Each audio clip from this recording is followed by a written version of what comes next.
MALDEF's 2026 Washington, D.C. Awards Gala is brought to you by Friends of MALDEF,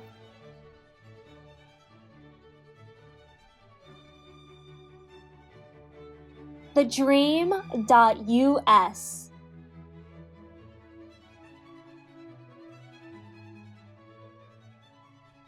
Planned Parenthood,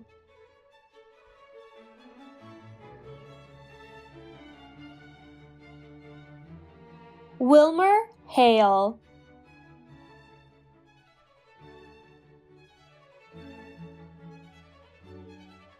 Unidos US,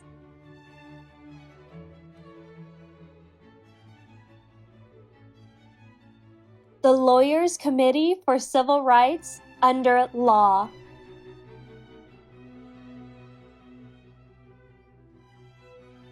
Tom Reston,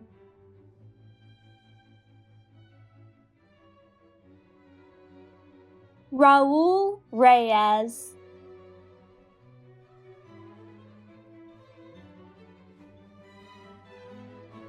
President Frank Wu of Queens College,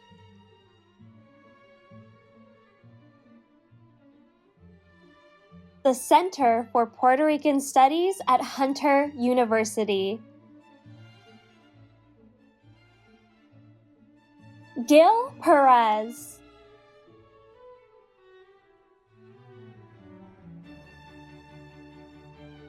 Eduardo Batia,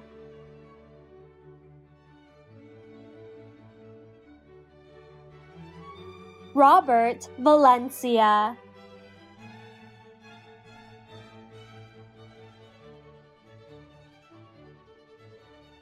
Nydia Gutierrez,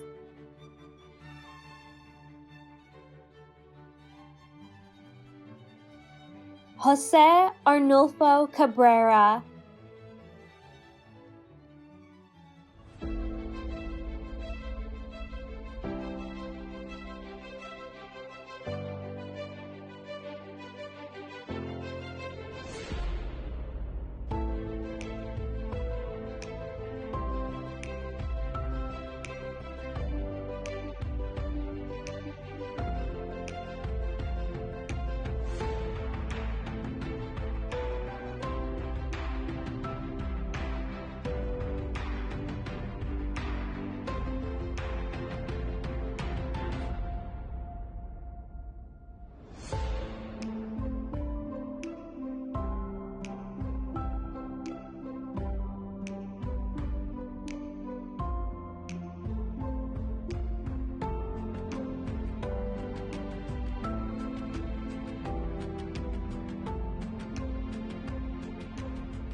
Ladies and gentlemen, welcome to MALDEF's 2026 Washington, D.C. Awards Gala. Good evening and welcome to everyone to MALDEF's 2026 Washington, D.C. Awards Gala. I am honored to be your host this evening. In addition to playing my usual role of delivering far too lengthy remarks at the end of the evening, you'll have the dubious pleasure of hearing from me all night as your MC, in addition to being the President and General Counsel of MALDEF. Now,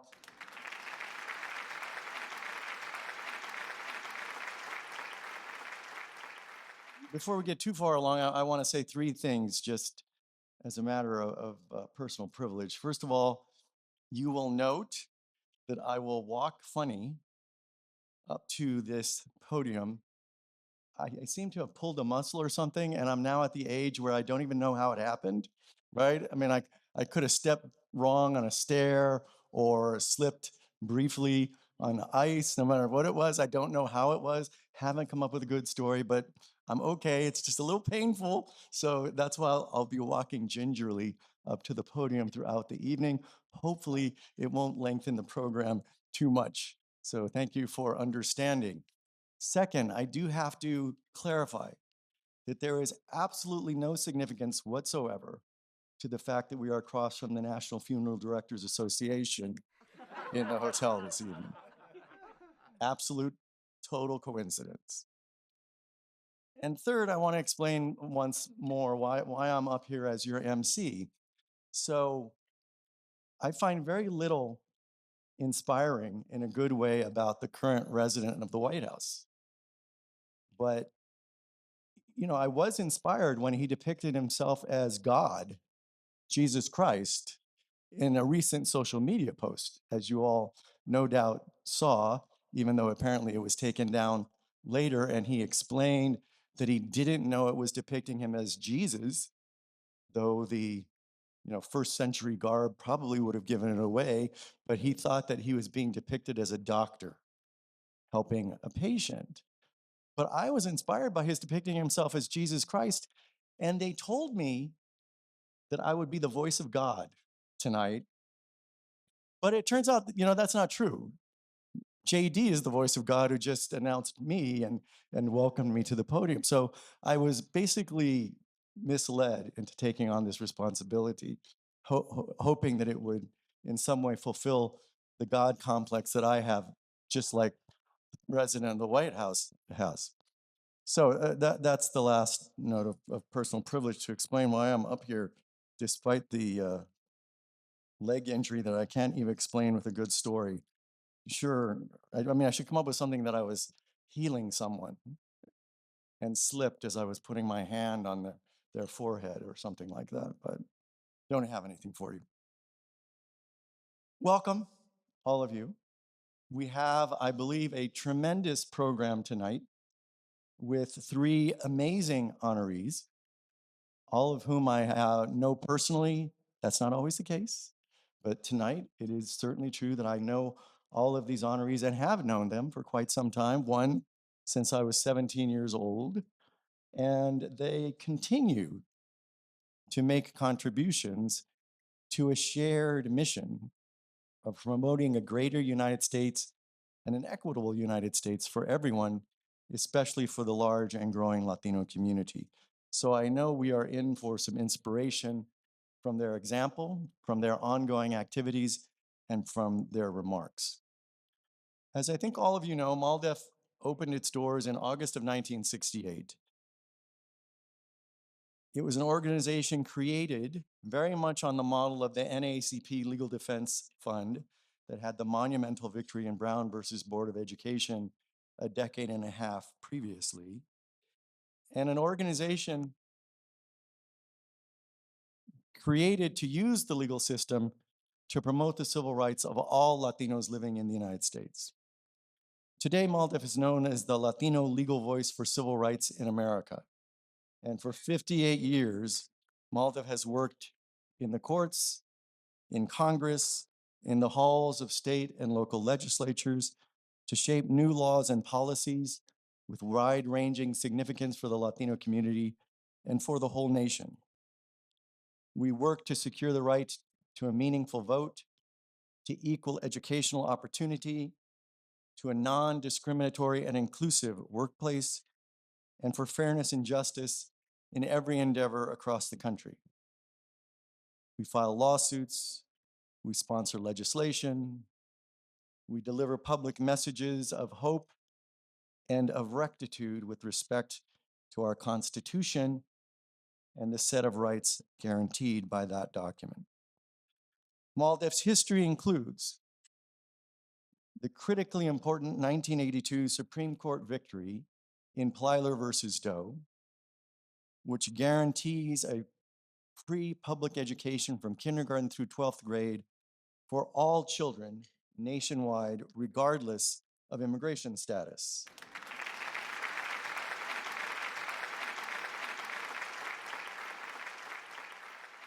Some of you may be aware that Plyler versus Doe is currently under attack. The Heritage Foundation and adherents of the MAGA branch of the Republican Party have made it their goal to tee up a case before this Supreme Court to try to overturn the now 44-year-old decision in Plyler versus Doe.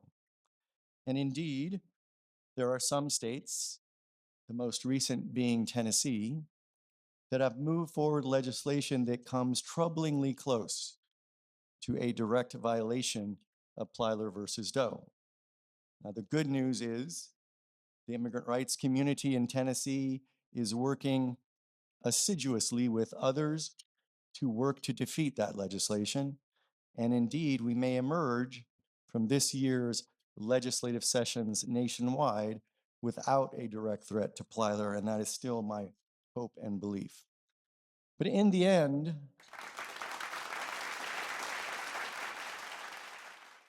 these efforts are not just wrong-headed as a matter of policy, as a matter of morality, but as a matter of the law. You see, the Heritage Foundation apparently has been unable to hire a competent lawyer to explain to them that Plyler versus Doe is, as of 1996, incorporated directly into federal statute, so that you can't pass a law that violates Plyler and immediately expect to tee up the equal protection-based decision of Plyler for a revisit from this Supreme Court. No, any such law would be challenged first and foremost as a violation of that federal statute. So my message that I put out to the media as often as possible, but some of them not as responsible as our first honoree here tonight, don't like it.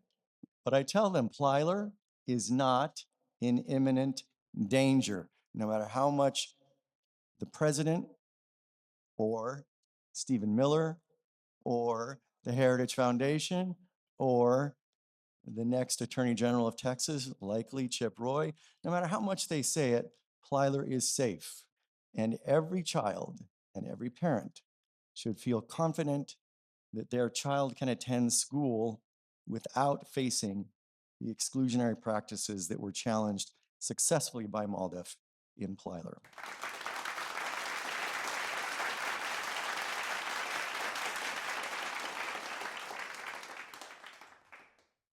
More to come on the many threats that we face for children and for the broader Latino community. But on the positive note, our three honorees tonight have demonstrated with outstanding clarity their own commitment and the importance of a broadened commitment to the advancement of the Latino community and to the preservation and the expansion of equality and fairness for all. Now I have the great pleasure of introducing our first esteemed honoree this evening, the terrific Raul A. Reyes.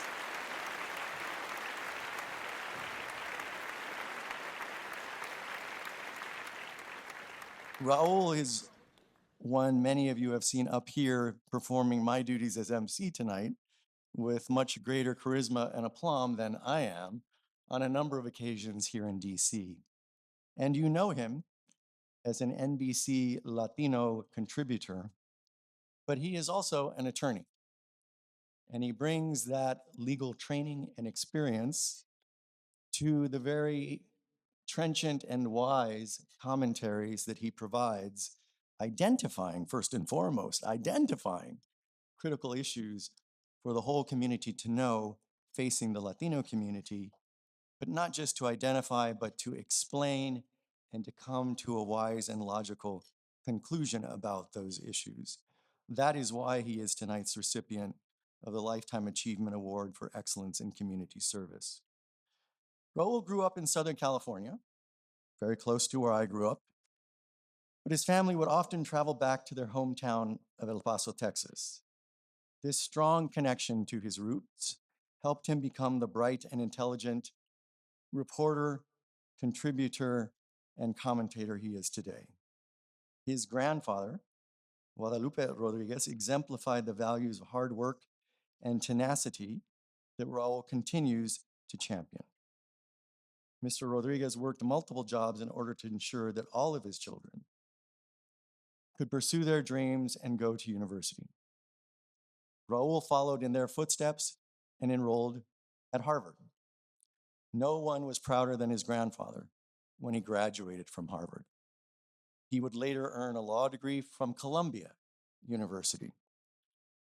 Very impressive, but all of that means that Southern California lost him to the East Coast a long time ago. But he is, of course, a national leader today. In the years since he achieved his law degree, Raul has made a name for himself as a national voice on Latino politics and culture. He lends his insightful commentary to publications like Newsweek, Texas Monthly, USA Today, and the New York Times. I can hardly get the New York Times to print my name or MALDEF's name, much less an entire opinion piece. His talents in communications go beyond the written word, as he often appears on TV and radio to advocate for Latino issues. Raul was a co-host on MSNBC's Changing America and has appeared on the Today Show, CNN, NBC Nightly News, and even international news networks, BBC and NHK Japan. See, again, I can't even get those shows to acknowledge that Los Angeles is 3 hours earlier and going on their show means getting up at 3 a.m. So Raul is making tremendously critical inroads for all of us. Please join me in taking a look at the video profile that MALDEF created for Raul.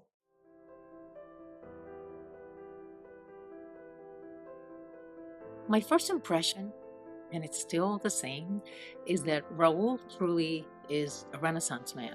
Raul is one of these individuals who has taken the vast knowledge and the amazing education that he's had and his legal degree and transformed it into being able to elevate, educate, and communicate to everyday Americans, but especially with a focus for Latinos, which have always been in his heart, on all the salient issues of hard news, as well as issues about our community and ways to celebrate who we are, what we've done, and where we're going.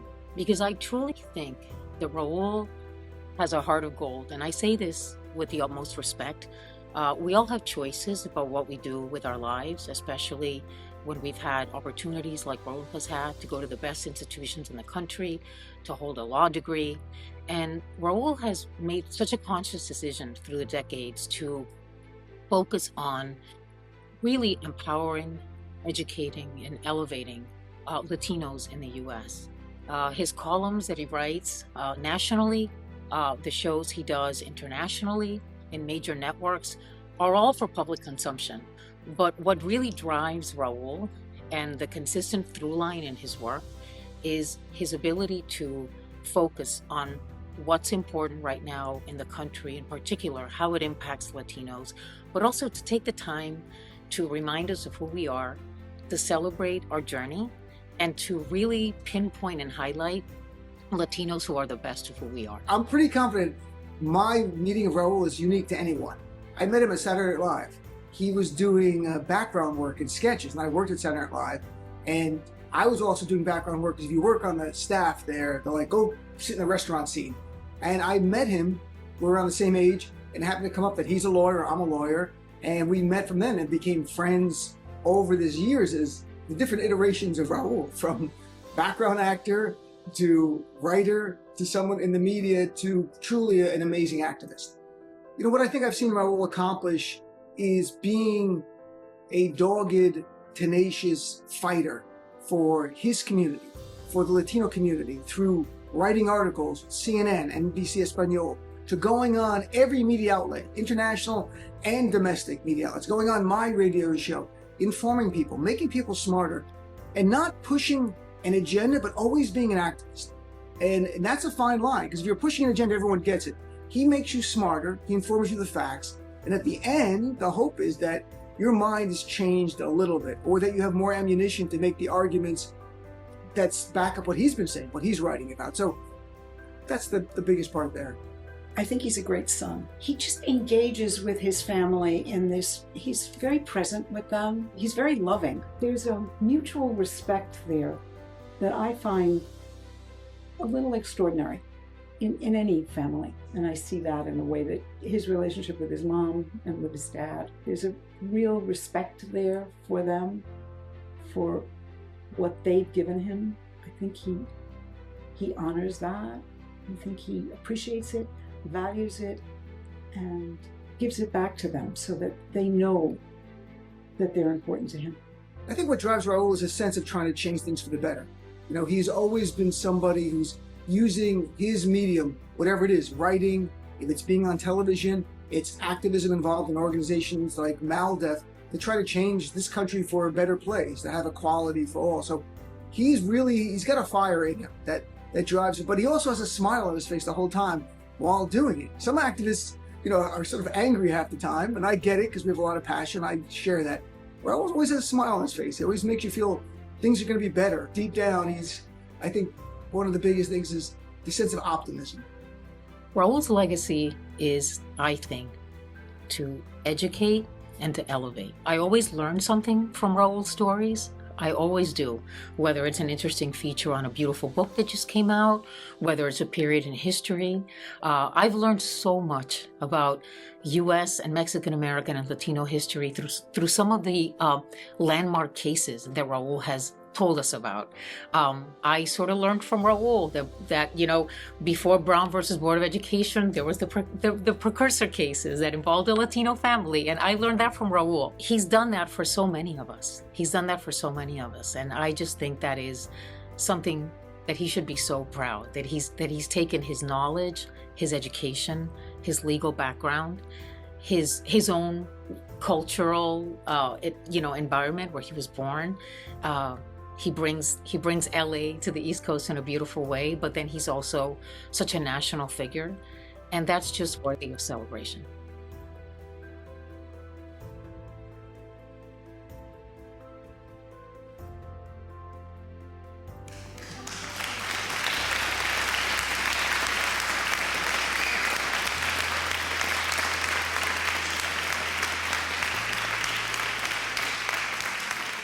Raul, we admire you for your many achievements. We cherish your commitment to continuing the work, but most importantly, we embrace you for the truly extraordinary person that you are. Please join me in welcoming Raul Reyes, Lifetime Achievement in Community of Service Award recipient.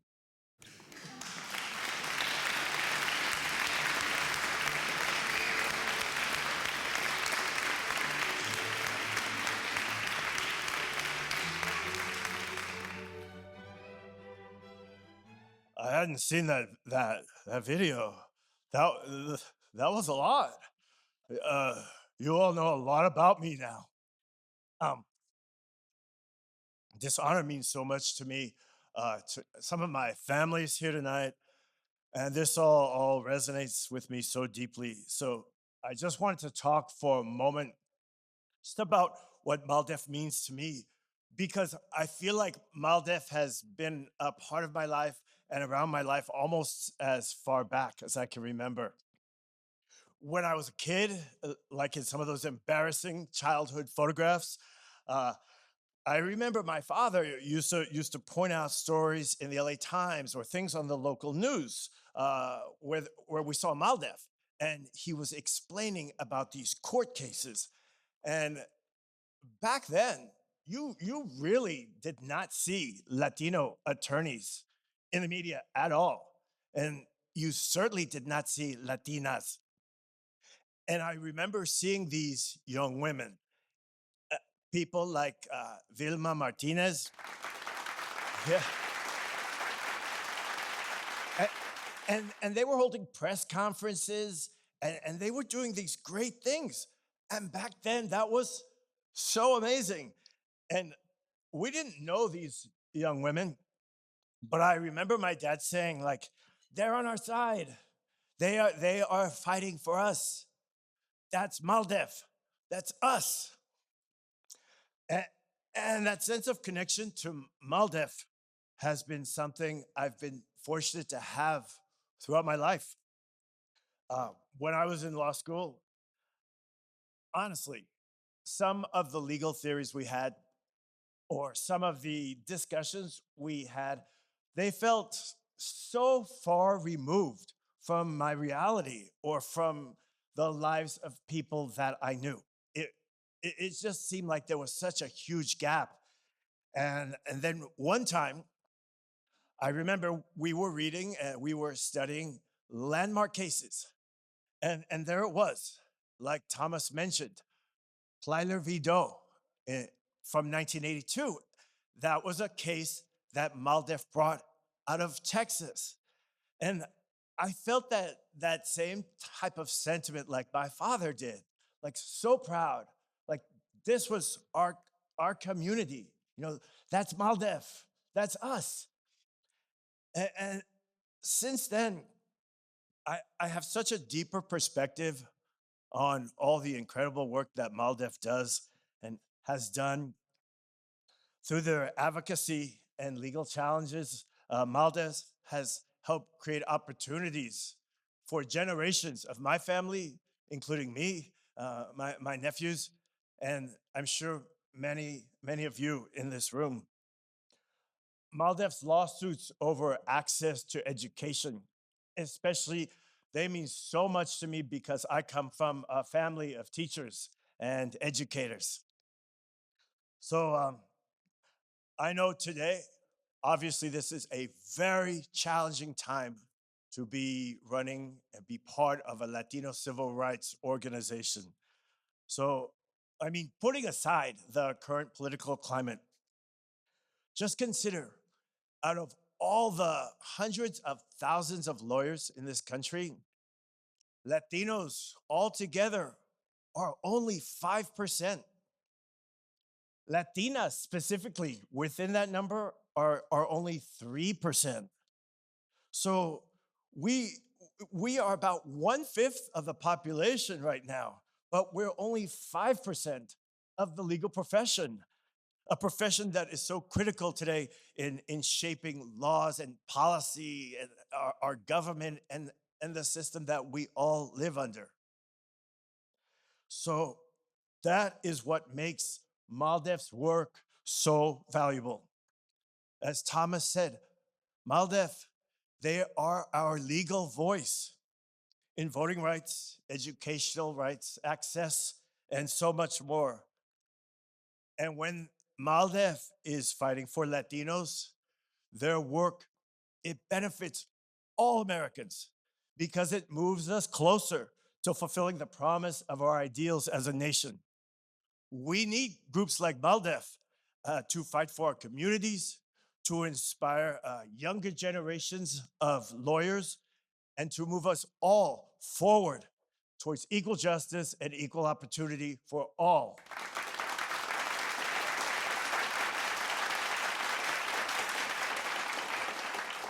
Anyhow, I want to thank Thomas, my legal hero, and the MALDEF board for this honor, and especially Gina Montoya, who first got me involved.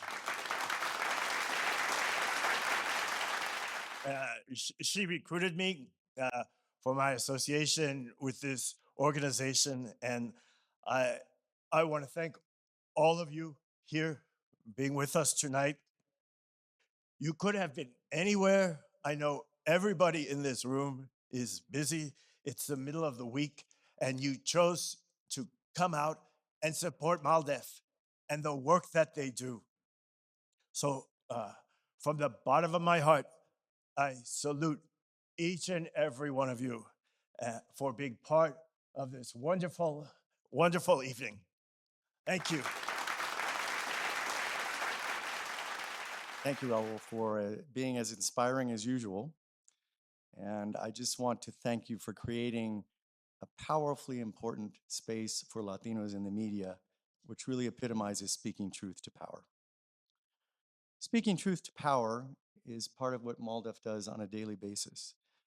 And Raul's invocation of my friend and mentor, Vilma Martinez, the first woman president and general counsel of MALDEF, who took office in 1973, I ask you all to pause and think about what it must have been like to be a Latina woman leading a race-based civil rights organization in 1973.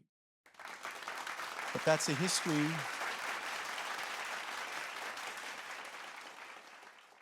That's a history with a through line to today. Our longest serving president and general counsel is Antonia Hernandez, who followed Vilma by about 3 years. And we today have a number of important, strong, and ingenious Latina women leading MALDEF's efforts across the nation. 4 of our 5 vice presidents are women. And the person I'm about to introduce is not just a Latino woman. She is a representation of the incredibly deep bench that MALDEF has. So I've been president and general counsel now for 17 years. I'm not going anywhere anytime soon, but because that's a long period of time, and Nina Perales, our vice president of litigation, has been director of litigation for 15 years, we don't always get to recognize the leaders around the country who are not only speaking for MALDEF, they're arguing for MALDEF, they're thinking for MALDEF, and they are presenting the winning arguments in the media, in the legislatures, and in the courts.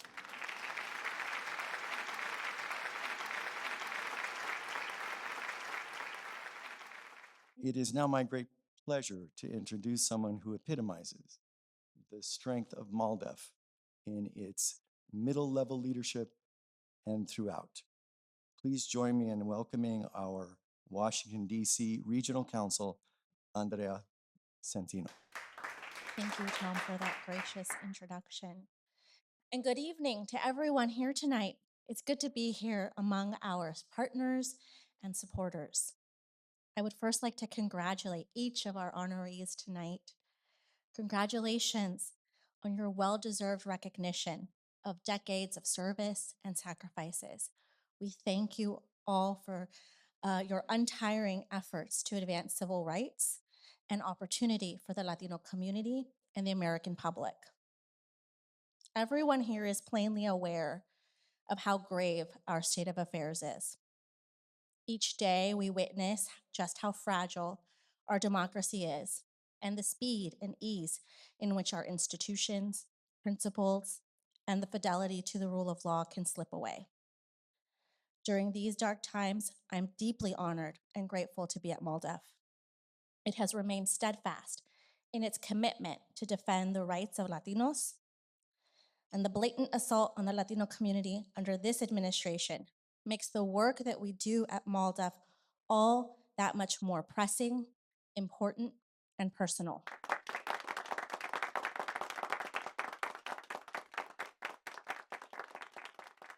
The DC office advances MALDEF's mission throughout the Southeast and here in the nation's capital, engaging in litigation, advocacy, and public education. We've continued MALDEF's litigation work to ensure that financial institutions do not unlawfully discriminate against the Latino community and erect impermissible barriers to financial products. These cases are just one of the tactics that MALDEF uses to fight back against the myriad ways government and private actors are working to try and deny Latinos and immigrants economic independence. And we are grateful to our clients who step forward to help us ensure that private actors do not bend to the discriminatory agenda advanced at the federal level.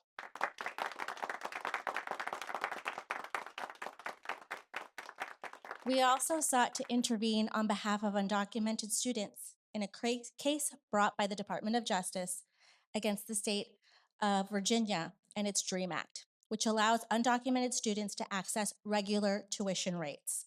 We sought intervention because the case was filed just weeks before a change in Virginia's Attorney General. And the DOJ filed the suit right before that change in order to get the state's Republican Attorney General at that time to agree that the DREAM Act was unlawful and to obtain a quick judgment from the court with no opposition.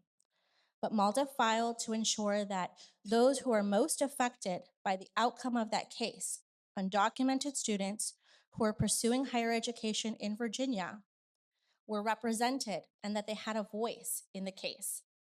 While ultimately our motion was denied because the new Virginia Attorney General is now defending the state's law, it's important to us that those clients had an opportunity to be heard and have an opportunity to be the opportunity to be defending the state's law. So while our clients are not parties in that case today, we succeeded in doing everything in our power to represent the community. And we will continue to remain vigilant in defending the community in this case and in others against the administration's relentless attacks. Our office also works day in and day out to advance MALDEF's ideals and vision in Congress and among elected officials. It's a challenging task for this past year. And we've advocated against the disastrous SAVE Act, which is a documentary proof of citizenship bill that's passed the House twice. Exactly. And against harmful appropriations to fund greater ICE enforcement in our communities. We've also dedicated substantial time to advocating against this administration's dangerous and ill-conceived policy and regulatory changes.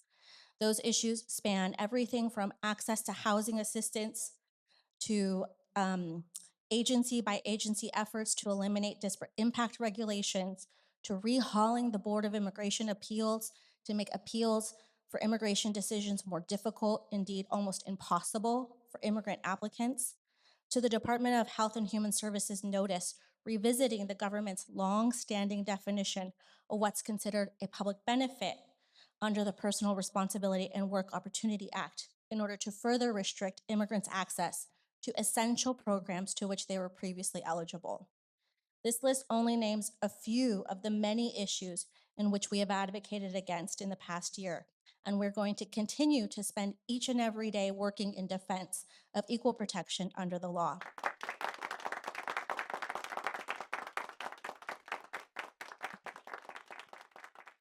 It's been a challenging year, with many hours put into tracking down rumors or word-of-mouth reports of immigration enforcement abuses, or private actors seizing on the opportunity of the current political climate to target Latinos.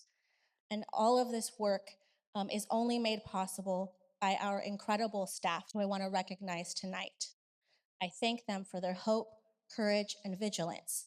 Sebastian Alarcon, Jesse Callow, Ellen Finley, Teodora Garcia, and Nicholas Shunk.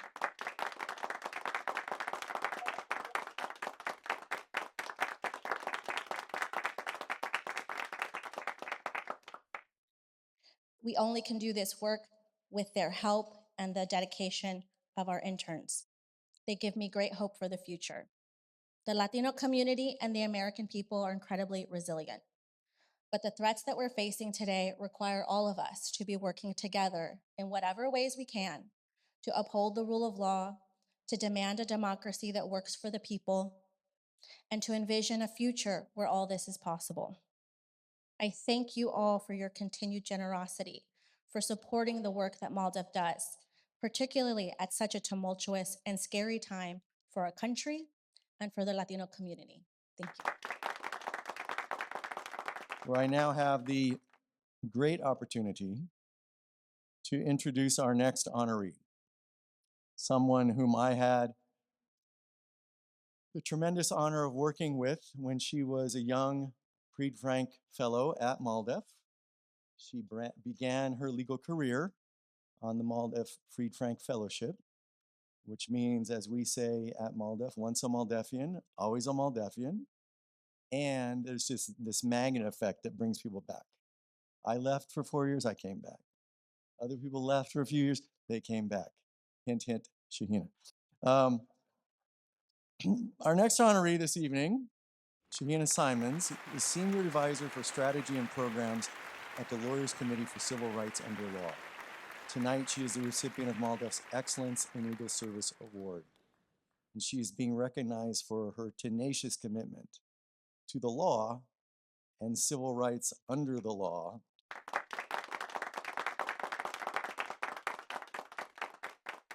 In a career that, as you will hear, involved both private law firm, nonprofit, government, nonprofit, but the through line in all of that was a commitment to leadership in ensuring that the law is used for what it is supposed to be for, namely creating greater equity and inclusion in our society.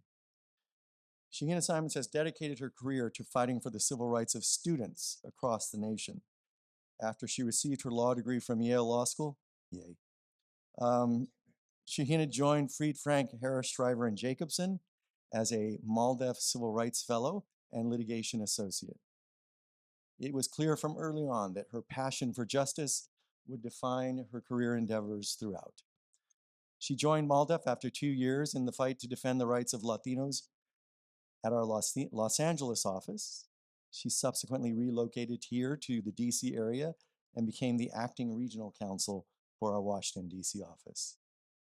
She joined the Justice Department and received the Attorney General's John Marshall Award for her work uncovering discrimination against sexual assault survivors and those with limited English proficiency in the New Orleans Police Department.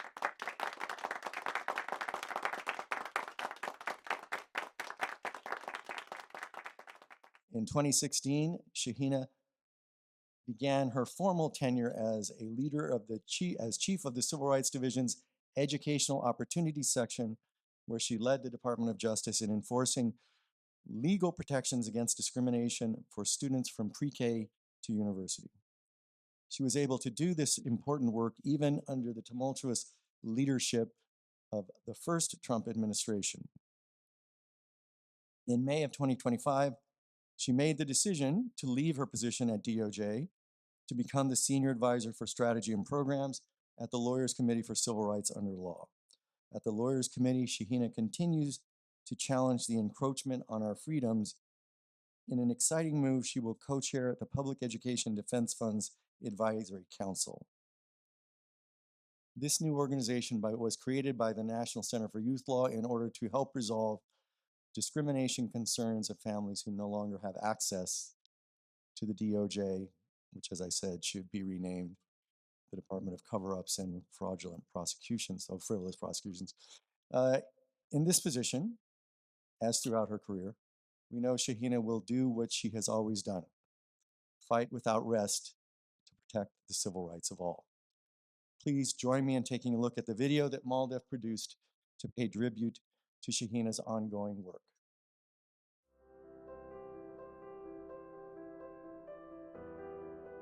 Shahina is a real warrior when it comes to breaking down the barriers that our children face in schools across our country. She is sheer brilliance when it comes to tackling some of the most pressing problems when it comes to educational equity today.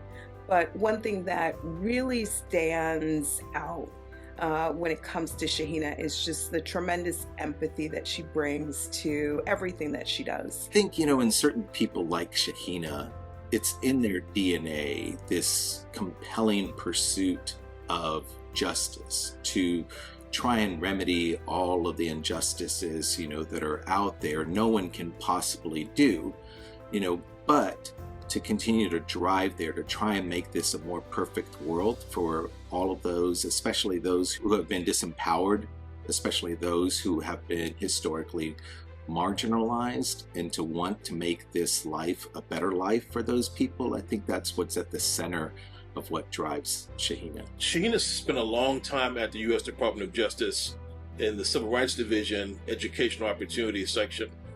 It's difficult to quantify, although I suppose one could, just how many young people Shahina has helped.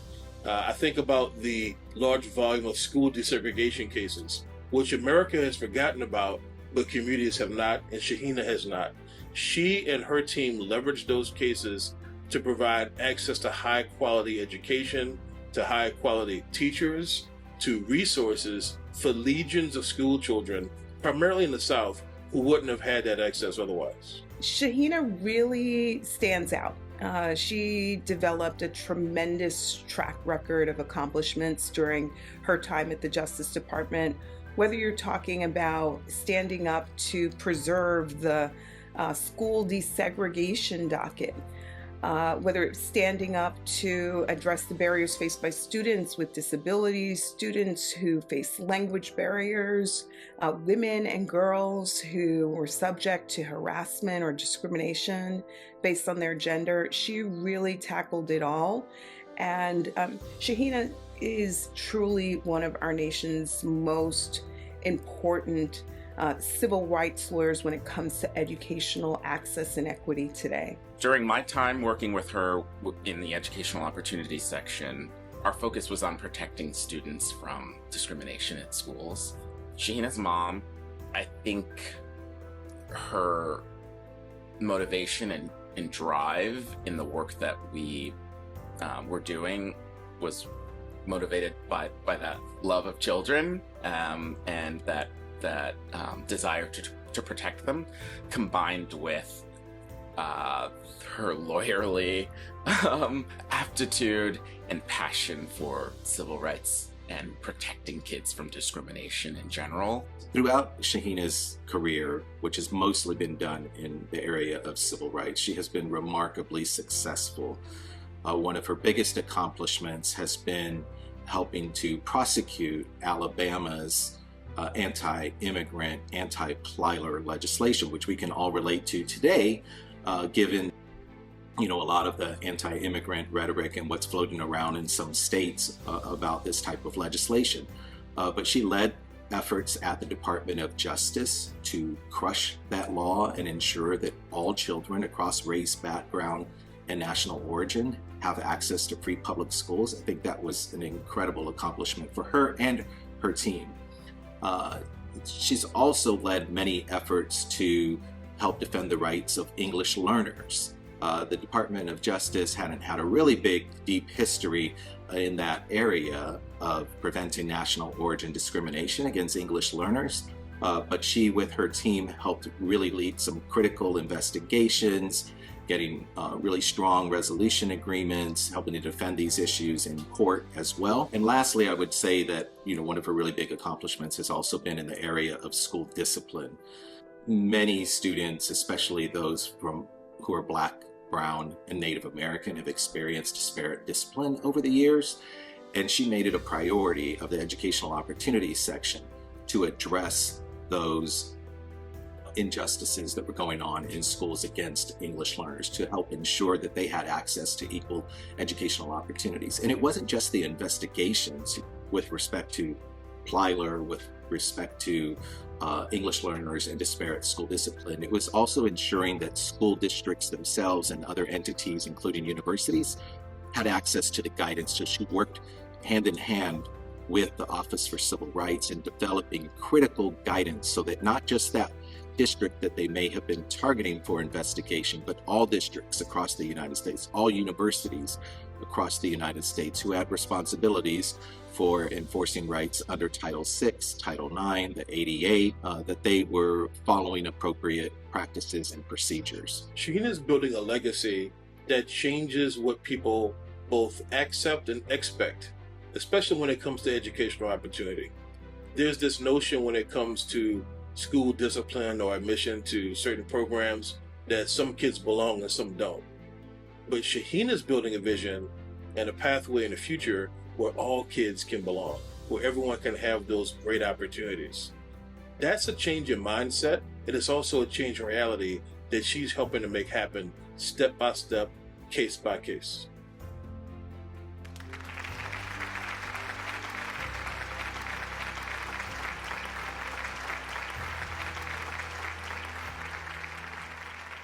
So I've had the great honor over my 29-year MALDEF career to supervise dozens and dozens and dozens of young attorneys. And with respect to Shahina, I can only echo what you heard in the video from a couple of her subsequent supervisors. Let me emphasize, I was first, supervised her before they did. But I can echo them in saying that Shahina is truly one of the very easiest to supervise and the very best to supervise. Please welcome to the stage the recipient of our Excellence in Legal Service Award, Shahina Simons.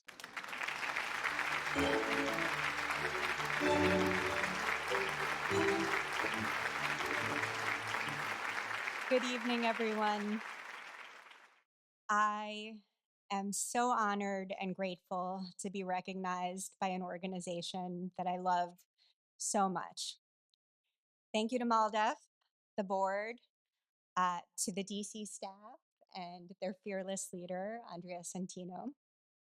And thank you to Tom, who, as he said, 25 years ago, interviewed me for the Fried Frank Fellowship, and whose support and friendship has been an important part of my life in the years since then. I wish that every young lawyer starting out in civil rights had a mentor who believes in them the way that Tom believed in me. MALDEF is where my civil rights journey began. And as many of us are fond of saying, as Tom said, stealing my line, once a Maldefian, always a Maldefian.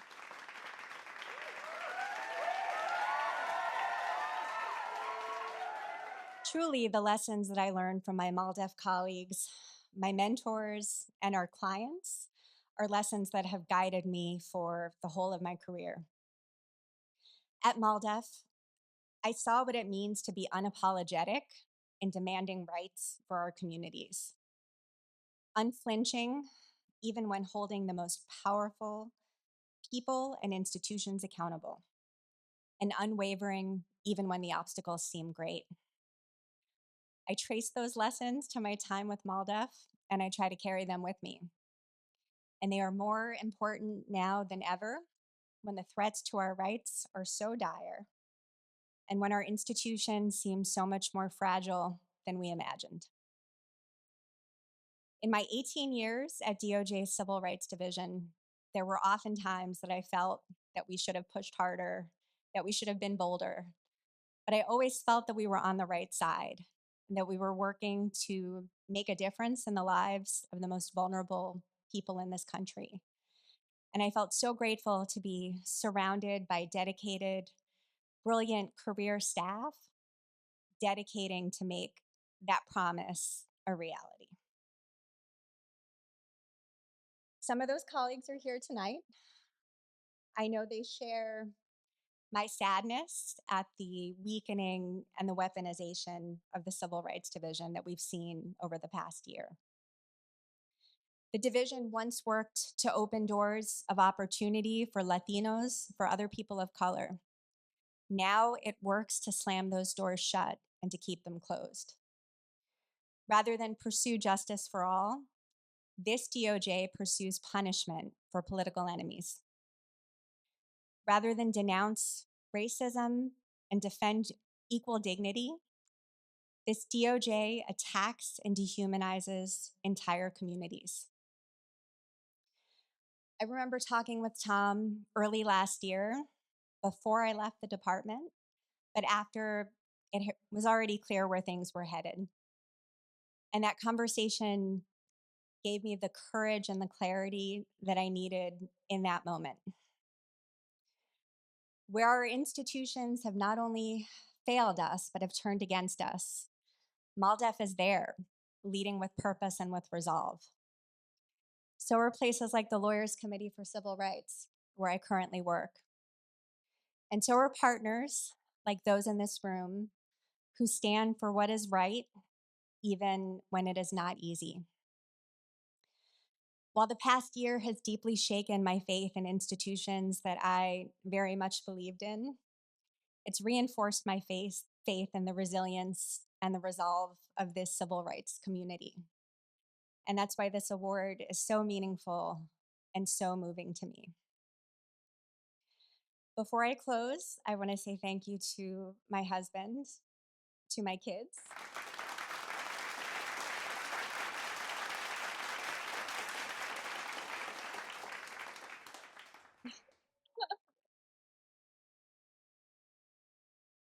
and to my parents, who both made it here.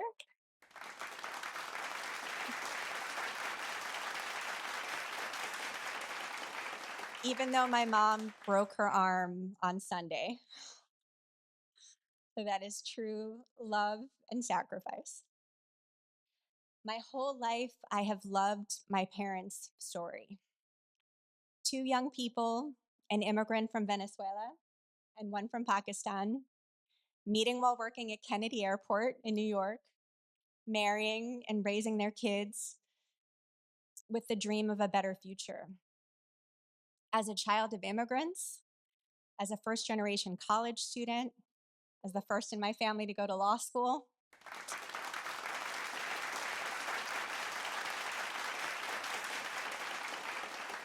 my story is deeply tied to the promise of this country. That personal history led me first to MALDEF, then to the Department of Justice, and now to a civil rights community that fills me with pride and inspiration.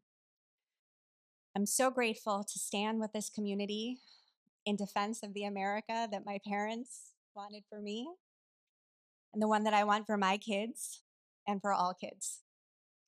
Thank you again for this tremendous honor.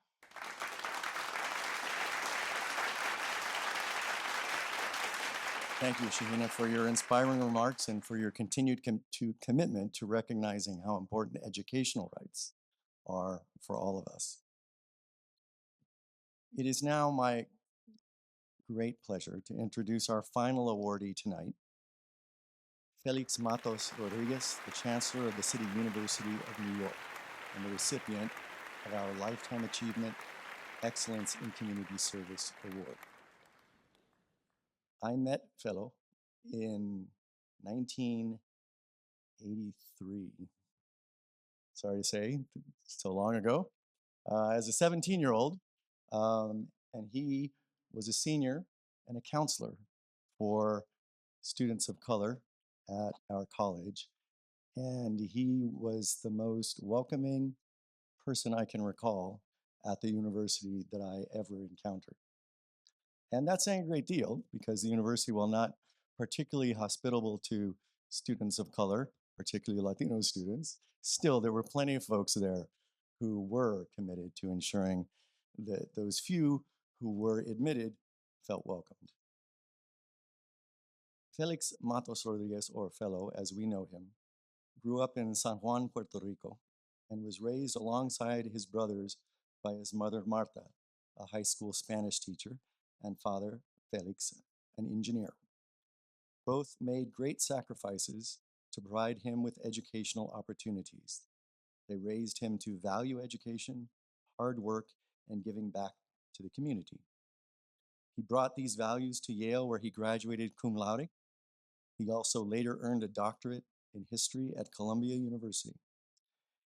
His career in higher education started with teaching at Northeastern University and the Inter-American University of Puerto Rico. He simultaneously dedicated time to researching topics in the field, a far too neglected field, of Latino studies.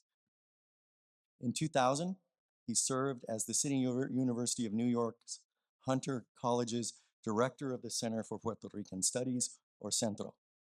Centro houses the country's oldest and largest Latino research archives.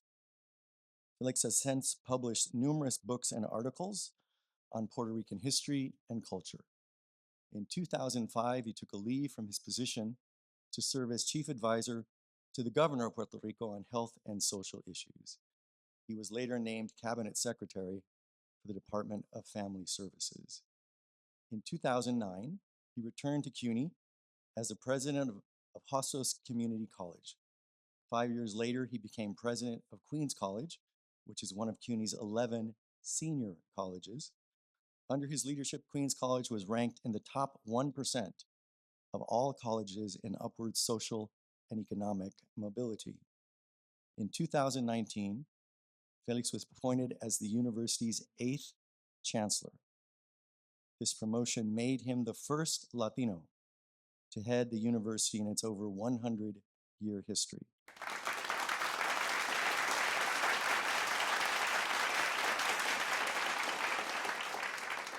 As chancellor of CUNY, he has prioritized programs that save time and money for students and also provide them with stronger career opportunities after graduation. In efforts to connect all CUNY graduates to careers, Felix has partnered with the New York Jobs CEO Council, which promises to hire 25,000 CUNY students. The university also aims to double its online degree programs and has developed New York's first multidisciplinary graduate program in Black, race, and ethnic studies. During the pandemic, Felix also instituted the CUNY Comeback Program, which erased more than 100 million owed in tuition for more than 57,000 students.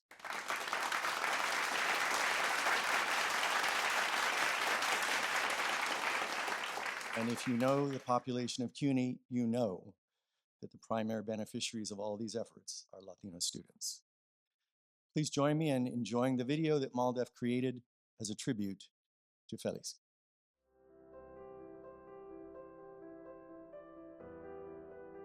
So I met Fellow in high school. I have known Fellow for his whole life, and I have seen him grow and become the leader that he is today. I think early on, since the very beginning, my first impression of Fellow, and I think I speak for a whole generation of people within Puerto Rico, that saw in Fellow someone who had the qualities of leadership, but also someone who was so academically endowed that was more than just your normal, student council president. He was much more than that. He was the person who had the depth to understand tough and difficult academic subjects, and that gave him that sort of unique positioning within the student body in high school. Fellow is a deeply accomplished academic, a deeply accomplished leader. But I think the thing about Fellow that you wouldn't know how intimidating his resume is if you just met him. I mean, he's just a regular human being for someone who has played such important roles in Puerto Rico's social service system and academics across the country, and especially here in New York City. So I think one of the things I would say about Fellow is just for somebody who is such an accomplished person, someone who has played so many critically important roles in the world, he is just a friendly, welcoming, loving guy. Sort of belies how amazing and impressive a person he is. I can't narrow down to a single thing what I would celebrate Phalo for. That's the way I would describe it, because there's just such a richness to what he brings to this space and what he does. So I can't narrow down anything to a single thing, but I think that what Phalo does really well is passion for our students and who they represent, their communities, their families. I couldn't have a better boss, and he is my boss. He deflects things like that, but I think that he is singularly a special person because his ego isn't wrapped up in things.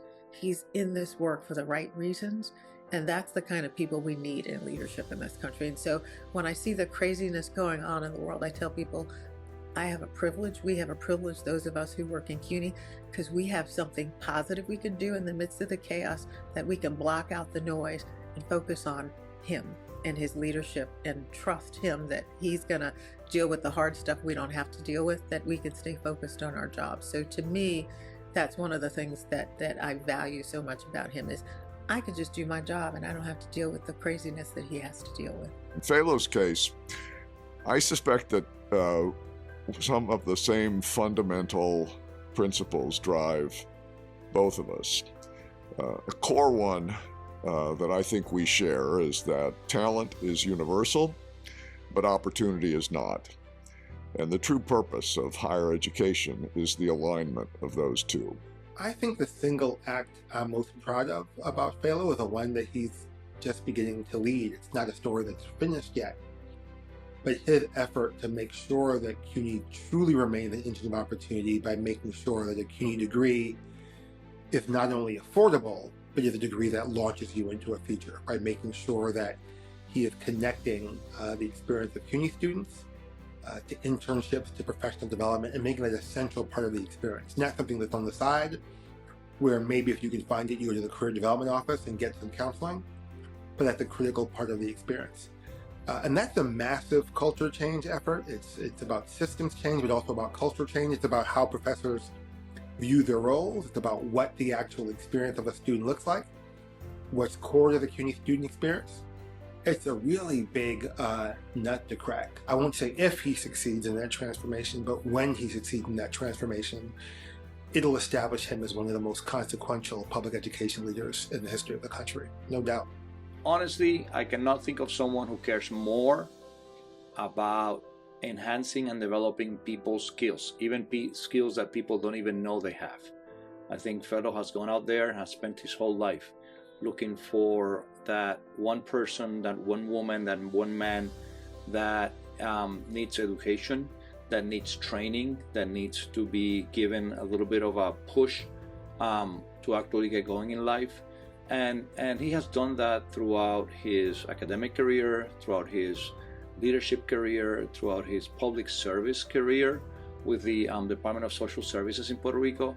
So I would say that if there's someone who has become an inspiration and a leader and a mentor for thousands, if not hundreds of thousands of people from all over the world, actually in New York, coming, leading CUNY that has over 250,000 students. I mean, who can think of a chancellor that has 25 campuses? 80% of his students are minority students. I mean, who in his right mind would rightly run a program like that?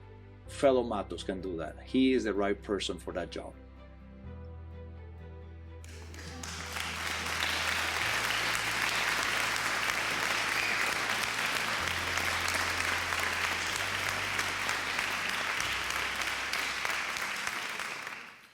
Fellow, thank you for your leadership in example, your leadership in action, and perhaps most important, your leadership in systems with regard to opportunity, inclusion, and equity in education. Please join me in welcoming to the stage Fellow Matos, the recipient of our Excellence Lifetime Achievement, Excellence in Community Service Award.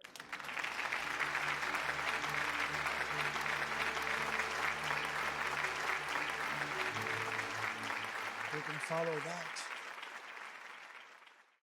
Buenas noches, MALDEF.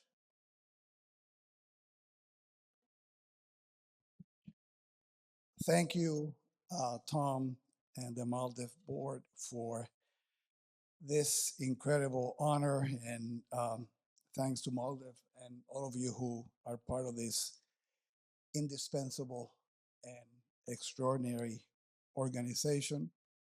Congratulations to my fellow honorees, Paul, Shanina, an honor to be sharing the stage with you. Thank you for all you do. A Lifetime Achievement Award is a humbling thing. Part of you wants to say, coño, not yet. No, I know that.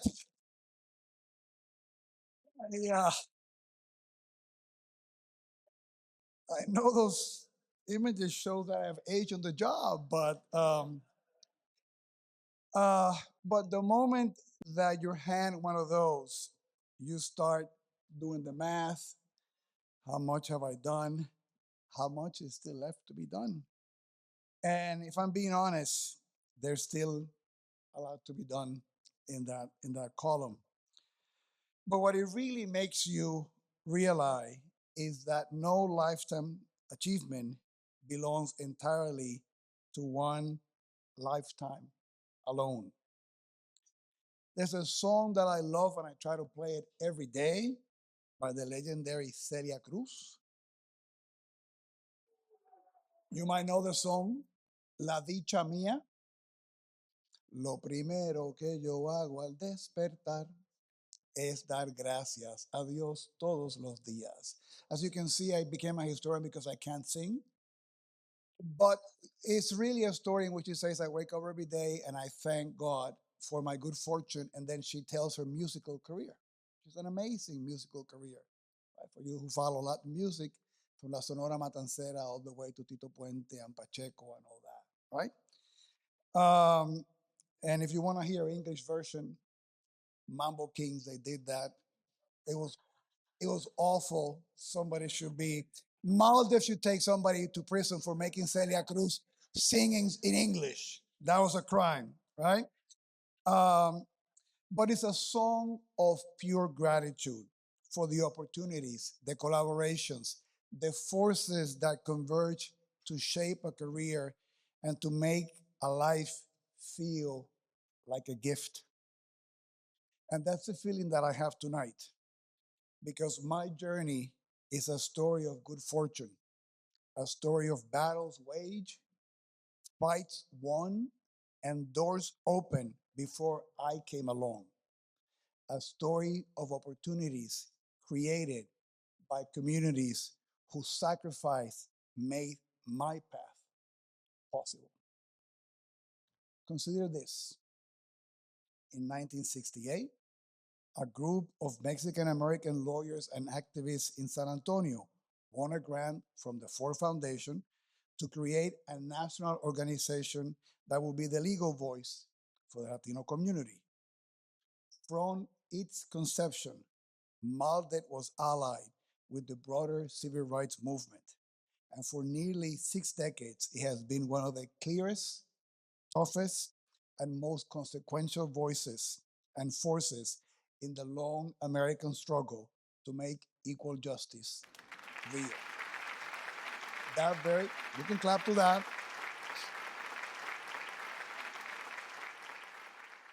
That very same year, 1968, 1,500 miles away, Puerto Ricans and other Latino activists and community leaders in the South Bronx were waging their own fierce battle, demanding that the City University of New York create access to higher education in their own neighborhood.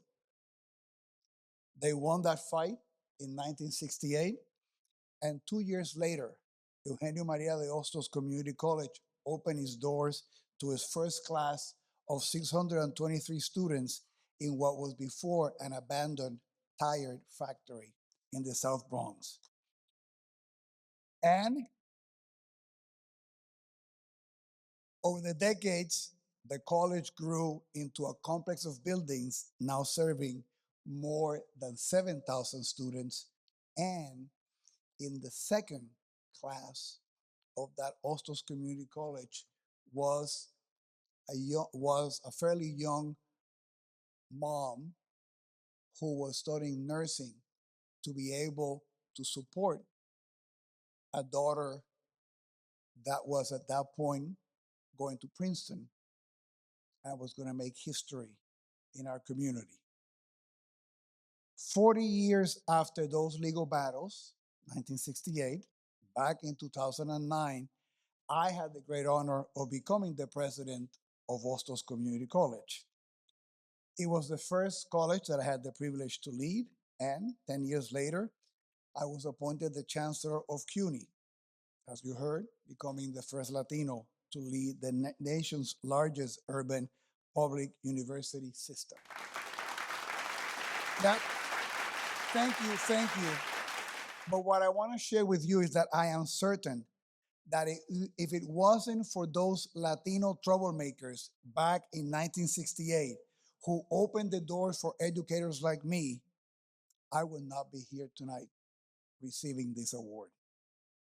And I've been thinking about that convergence of events in 1968 because the people MALDEF was founded to fight for are the students and family CUNY was built to serve.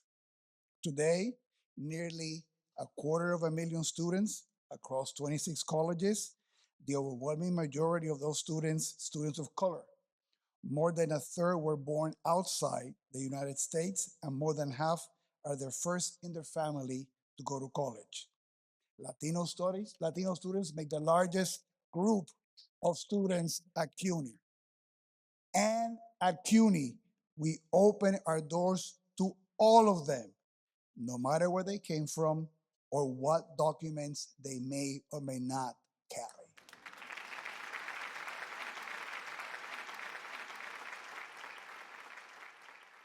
And our job is to meet them where they are, remove every barrier we can, and make sure they cross the finish line ready to build the futures that they deserve.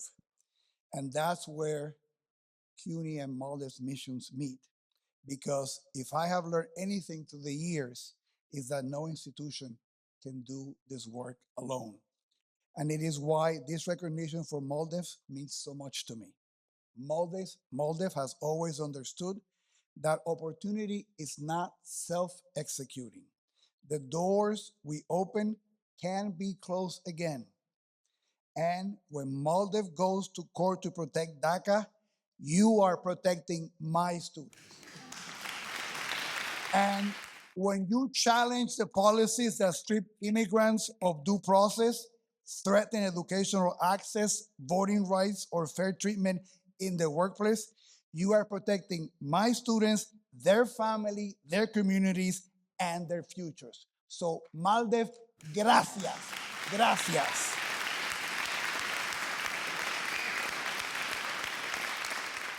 These fights have always taken a particular kind of courage. But now we're in a time when civil rights organizations are under pressure from every direction, politically, legally, financially. So I am grateful to you, Tom, for your conviction, your sure-handed and strategic leadership, and for your willingness to keep stepping into the ring. And as I can claim tonight, as the counselor, I was Tom's first supervisor. Right? And I can tell you that it is a profound blessing to be able to see the life of an individual who is both a beautiful and incredible person, brilliant, dedicated, a leader, courageous. He always walked funny. He's making that up about the injury. He's always walked funny, right? He always has a youthful face, pero nació viejito, right?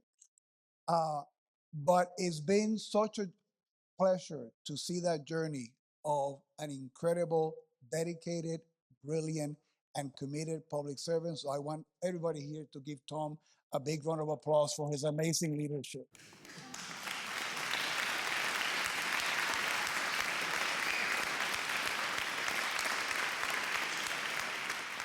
(1968), I mentioned 2009, Tom comes back to MALDEF to be the leader. I have the honor of going to Ostos to become the president. But that summer, also, the daughter of one of the graduates from Ostos Community College became the first Latina to go to the Supreme Court justice. And I had the honor at Ostos to be sworn in by Justice Sotomayor and her mother, Doña Celina. As you can see, like Celia Cruz, soy muy dichoso. I have a lot of things to give thanks for. So tonight, I am thankful not only to Tom and his leadership, but to every person at MALDEF and to everyone in this room who has the courage to keep fighting even as the fights get harder. MALDEF has never been more necessary, and it has never been in better hands.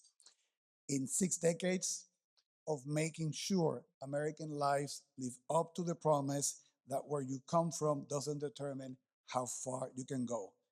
And now that is some lifetime achievement. Muchas gracias. Thank you, fellow, for your inspiring words and your inspiring career, except for some of that stuff.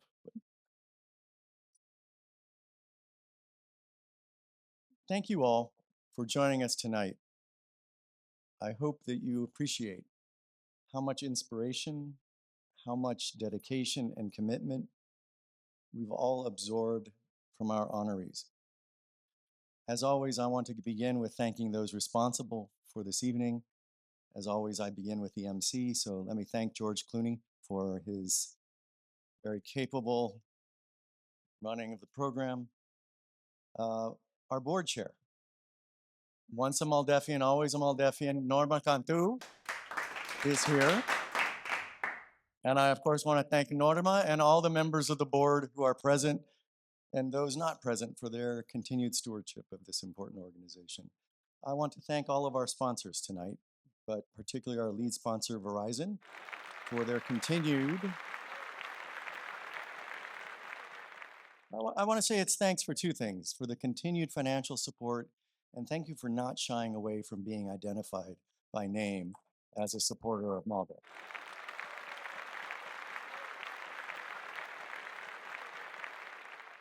Because that is a measure of the times that we have more and more donations from friends of MALDEF that is actually the name of a corporation or law firm that doesn't want their name associated with us, though they financially support us. So thank you for the courage that's embodied in your support.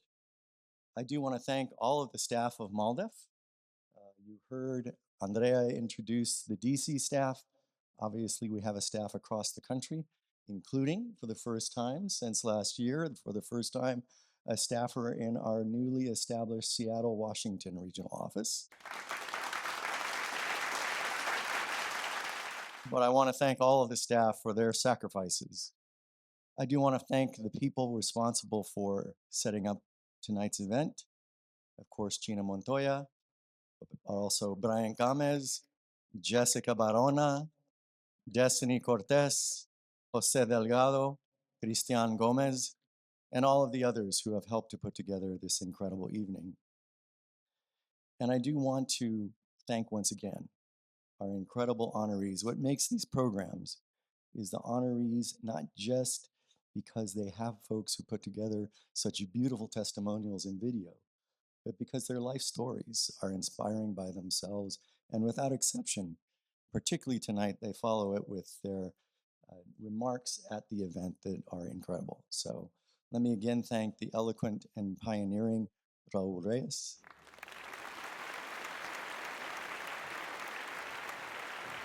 the inspiring and devoted Shahina Simons,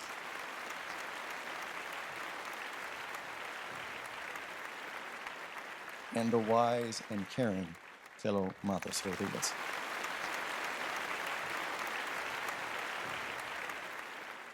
This is the time of the evening where I have the opportunity to share some remarks about the current state of affairs for MALDEF, for civil rights, and for the United States. But I begin by noting that we are all tired. And not tired by tonight. This was inspiring and this was a delight. But we are tired after 15 months of an extraordinarily unprecedented administration whose aggressive immigration enforcement tactics are nothing short of unconstitutional and immoral, whose willingness to violate long established practices and principles is every day astonishing, and whose leadership is simply oppressive for the majority of people across this country. I have colleagues, esteemed colleagues, who say publicly that things are going to get worse before they get better. Now, I'm astounded by that. I would never say that because I don't think that's the right message for people today, but I also happen not to believe that it's true. Things are going to get better. Things are going to get better, but at great cost and sacrifice for all of us. So there's no time to be tired. Things are going to get better, but only if our collaboration is broader than it has ever been, if our commitment is deeper than it has ever been, and if our unity is stronger than it has ever been. I want to highlight two particular legal issues tonight. One, a MALDEF case, well, more specifically, a case begun by others that happened since the last time we convened here in DC a year ago. In early June of 2025, the Department of Justice, the misnomer, as I've mentioned, filed the first of now 7 lawsuits challenging long-standing state laws guaranteeing tuition equity, that is, guaranteeing undocumented students the right to pay the same regular tuition rates as their colleagues who grew up with them in each of these states. Texas was the first to be challenged, in part because Texas has the oldest such law, a near quarter century old. But in early June of last year, the Department of Justice challenged that tuition equity law as preempted or overcome by federal statute. A federal statute, mind you, that was enacted in 1996, 5 years before the state of Texas enacted its tuition equity law. Meaning, and it was the first, so meaning that every state that has enacted a tuition equity law did so fully mindful of the statute in federal law that the Department of Justice now contends renders those state laws unconstitutional. But what was extraordinary, filing a lawsuit with little legal support, not extraordinary under this department, but what was extraordinary is the very same afternoon that the case was filed, the state of Texas joined the federal government in filing a consent decree or an agreed settlement to eliminate that Texas tuition equity law. In other words, the Texas Attorney General did absolutely nothing to defend Texas' duly enacted state law, but joined the federal government in one afternoon, being sued and then agreeing to settle with the elimination of tuition equity in Texas. But what is equally astounding is that the judge assigned to the case, Reed O'Connor, who has gained notoriety for his decisions in other contexts, chose to sign that consent decree and approve it and put it into effect the very same afternoon that the case was filed. So in the course of 4 or 5 hours, students in Texas went from celebrating the end of a legislative session that did not, despite threats, result in the repeal of tuition equity. They went from that celebration in a matter of hours to facing the elimination immediately of the tuition equity law that they fought so assiduously in the legislature to preserve. Now, part of the reason that I mention that is that MALDEF, within a week, moved to intervene on behalf of Students for Affordable Tuition to defend the Texas law that the Attorney General refused to defend. And we were ultimately told by that same Judge O'Connor that it was frivolous to allow us to intervene because the law was so obvious. The law that was embodied in that consent decree, it was embodied in the lawsuit filed by the federal government, so obvious that no administration in 25 years previously had ever contended that that federal statute preempted or overcame state tuition equity laws. Even Trump 1 had never contended that what the judge now characterized as so obvious that allowing our intervention would be frivolous.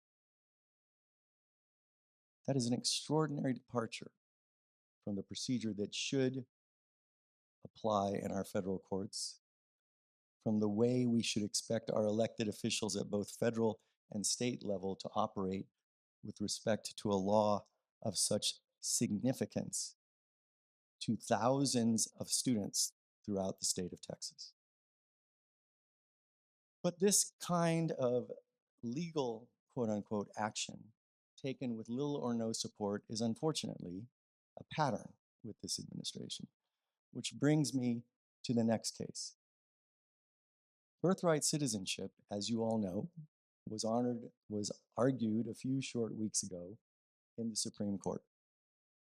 Now, MALDEF is not a part of one of those challenges to birthright citizenship, not because we don't believe, of course, that the executive order issued by Donald Trump in his first day in office is unlawful, but because I concluded that the law was not yet ripe,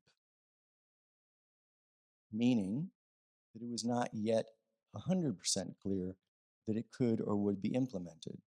Unfortunately, we know from Trump 1 and Trump 2 that there are too many executive orders that emanate from this government that are never implemented. They're simply rhetorical, or they will later conclude they're not actually implementable, and they will die a quiet death on a Friday evening. Think, for example, of the Voting Fraud Commission from Trump 1. But my point is not why MALDEF is not involved in birthright citizenship, but to point out that the case will be won and that birthright citizenship will prevail. Though I am first to acknowledge that it's perilous to predict case outcomes from oral argument. I remind everyone of the census citizenship question case in 2019, where every pundit unanimously assessed that the citizenship question would be allowed after the oral argument. It did not turn out that way. But in this case, I and many are confident that this Supreme Court will get it right, and birthright citizenship will continue to be the law as it has been since the 14th Amendment was ratified after the Civil War. But what concerns me is that this easy win may actually be a lost leader for the administration's true intentions. What I mean by that is I am haunted by the possibility that this executive order was teed up not just for the obvious political reasons, but as a part of a longer-term legal strategy that would rack up a loss in the hopes that that would then lead to a win in a related issue that is their true aim. And that's what I want to talk briefly about tonight. There are already 3 states that have filed lawsuits with respect to the census, and specifically arguing that undocumented immigrants should not be counted for various purposes tied to the census. Ultimately, the contention is that undocumented immigrants should not count for any purpose in our decennial census. 3 different states: Louisiana, Missouri, and now Florida. These, like the Texas tuition equity suit that I mentioned previously, are clearly coordinated. They involve the America First legal group led by Stephen Miller. They are clearly coordinated, an attempt to ensure that particularly the Latino community is deprived of representation, of power, of positive perception, all of which we have gained through the census numbers going back several decades. The census is what has documented the extraordinary growth of our community, but also the extraordinary importance of our community to the future United States. The census has documented that in 2020, although only 19% of the population, Latinos accounted for 51% of the total growth of the nation's population. The census has documented that despite that extraordinary statistic, it came even though the Latino community had a near 5% undercount in the 2020 census, the highest undercount of any racial ethnic group nationwide. It is the census that has established that we are now at least 19% of the total national population. Just to put that in context, it means that our nation is in now unprecedented territory. That is to say, Latinos are now, in percentage terms, the largest racial minority group in the entire history of the United States. The population at our nation's beginning, African Americans, nearly all of them unjustly enslaved, amounted to about 19% of the population of the new United States of America. So we are now there and surpassing that percentage. Unprecedented territory for this country.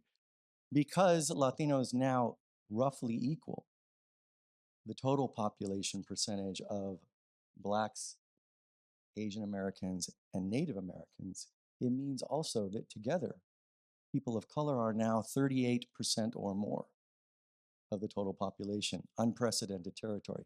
All of this is what triggers the demographic fear that is exploited by the Donald Trumps of our nation. And he is not the first.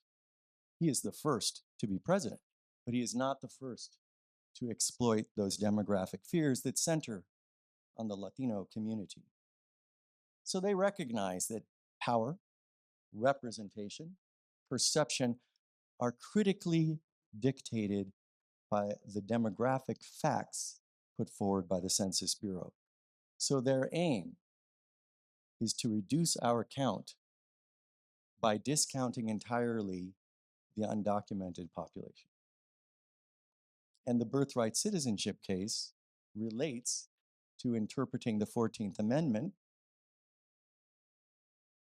and what it means by its very broad use of persons born in the United States and subject to its jurisdiction. There are similar arguments tied to the Census Clause, but critically, the Census Clause predates the 14th Amendment by nearly 100 years, meaning that this Supreme Court will evaluate that clause in the context of those times when the Constitution was first adopted versus the context of post-Civil War America, as it will do for birthright citizenship. And I am haunted by the possibility that this birthright citizenship gambit is simply a lost leader in preparation for the cases now percolating, begun by Louisiana, Missouri, and Florida as of this week. Percolating to come to the Supreme Court and seek to argue and establish that undocumented immigrants are not part of the United States, residing in the United States for purposes of the US Census. And the argument starts with the contention that they should not count, that undocumented immigrants should not count for purposes of reapportioning the House of Representatives, that is, redistributing the seats among the states, which is the first thing that happens after every census. It is also the only explicit purpose of the census in the Constitution. So if the only explicit purpose of the census in the Constitution does not include the undocumented, then it is a short leap for them to assert that the undocumented should not be counted at all in the US Census. But if you pause to think about what that means, it means telling people in a household, don't report as people residing with you members of your family who are undocumented. And that will lead to entire households not reporting. So the repercussions, the dangers, the pernicious effects of their argument would lead to a much broader decrease in the census count, particularly for the Latino community, which has so many mixed status households within it. People ask me then, what keeps me up at night? It is this concern that while we do everything we can to counter the moment, we must look around the corner and see the relationship between birthright citizenship in an executive order of clearly dubious legality, and how it may be connected to a longer-term strategy of discounting our people in the census that documents our nation. So they will do that, and MALDEF will be there. They will do that to seek, as I said, to reduce our reputation, our representation, our power, and our perception, the perception of us. But what they cannot change is that Latinos, not just from numbers, but certainly as a matter of demographics plus, Latinos are a consequential community in this nation. and that they cannot change. No matter how much they may pervert the law, misinterpret the Constitution, and game the system, they cannot change the simple fact that we are and will forever be a consequential community in the United States. And I know because that cannot be taken away from us, that we are also a strategic community, and that our history shows that yes, we can see around the corner for what is next, anticipated, and defeated. What is required for all of us for things to get better are characteristics like resilience, stamina, courage, and ingenuity. And I, like all of you in this room, know that our history and our ongoing struggle today, yesterday, tomorrow, demonstrate that the Latino community has these characteristics in abundant proportion. So I am confident that we will see around the corners that are necessary, we will target their efforts, and we will defeat them. And I am proud that MALDEF will be a part of that relentless effort to ultimately vindicate the democratic experiment that is the United States of America. Thank you all for being here tonight. Thank you all for joining us in that important endeavor.